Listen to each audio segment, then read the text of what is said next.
para magsalita po ako ng mga involved dito kung kanino po na po. Siyempre, natatakot din po ako sa buhay, sa pamilya ko. Kasi hindi naman po birong tao itong mga involved dito eh. As I said, Engineer Bryce, you will be protected by this committee as long as you will say the truth.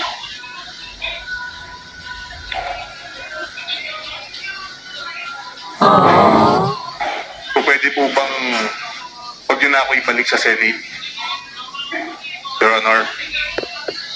Kasi may mga involved pong senador dito. At hindi ko po alam ang magiging kapalaran ko pag pinalik niyo ako doon. Magsalita ka muna. And this committee will assure you that you will be protected. Your Honor, parang mas kailangan ko po muna ng asyo bago ako magsalita. Can I have a 1-minute recess? The committee commits to your safety and the safety of your family. We will coordinate with the Senate Blue Ribbon Committee to ensure that you may remain with the House. So within the day, we will speak with our Senate counterparts to make sure that you will remain with the House for as long as needed. Thank you, Your Honor.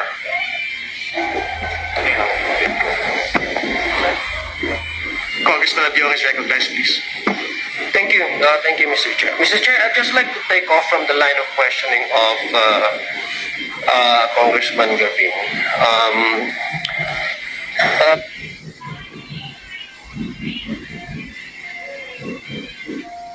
Engineer Bryce, binigyan ka namin ng oras. You requested for a few minutes para to confer with your lawyers. Are you ready now to answer this question? Sabi mo kanina may mga involved na mga senador. Tama po ba? Pagkarinig ko? Yes po, Your Honor.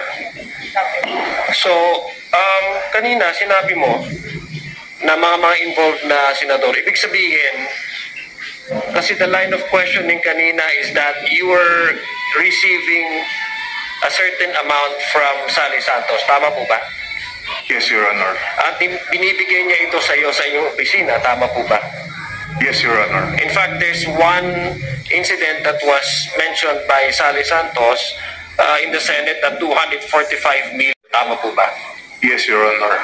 Itong 245, just a portion of that, because according to you, from 2022 up to 2025, your estimate is that it's over $1 billion na yung natanggap mo. Tama po ba? Approximately. Okay, sige. So, binibigay mo to kay Engineer Alcantara. Tama po? Hindi ko po binibigay. Kinukuha niya. Kinukuha, sorry. Kinukuha ni Alcantara. Nakabox nga po, sabi niyo nga po, di ba? Yes, Your Honor. Okay, pag sinabi mong may involved, ibig sabihin logic would dictate and you don't need to be a rocket scientist para to assume that yung binibigay ay may hati-hati. Tama po ba? May breakdown. Yes po, Your Honor. Sinasabi niya po, kinukuha na yung commitment.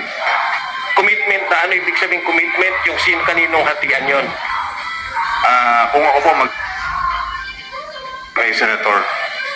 Okay. May we know sino yung mga sinasabi mong mga kumukuha or may commitment sa mga senador?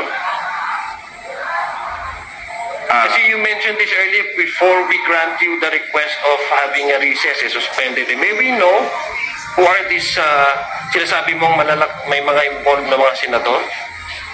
Okay lang po bang basahin ko, Your Honor, kung ano lang po yung naisulat ko? Pero pinapangako ko naman po sa inyo na ang full details ito maibibigay ko po sa written statement namin ng mga abogado ko. Mr. Chair, our guest is requesting that he be allowed to read. Ito ba yung salaysay mo na pinirmahan mo? Tama po ba? Ito ba yung tinatanong sa iyo kanina ni Congressman Garbin? Yes po, sinulat po at pinirmahan ko rin po. Okay. Mr. Chair, may we request that he be allowed to read his salaysay statement, which is I. Engineer Hernandez, please proceed. Thank you.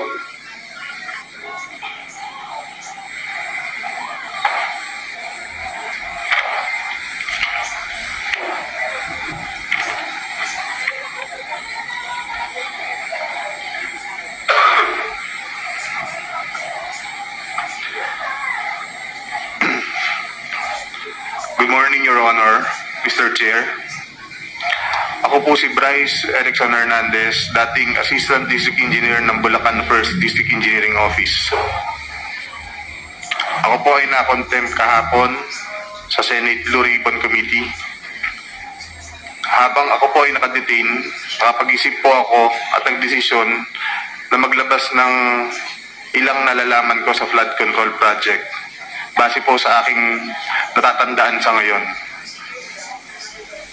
Tama po si Senator Lacson na ang mga engineers ng DPWH ay tila naging legman o bagman na lang. Kung tatanungin niyo po ako kung sino o kanino kami naging bagman, sasagutin ko na po ngayon.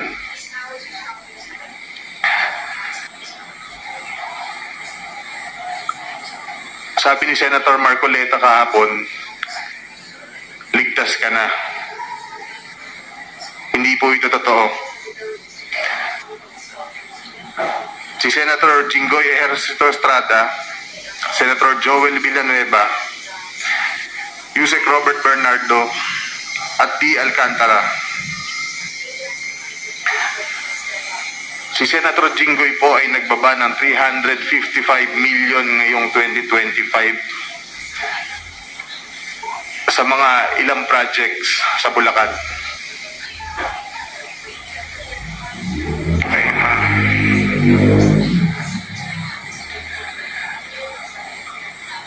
At ang sabi po ng boss ko dito ay 30% ang commitment dito. Ang mga projects po na to ay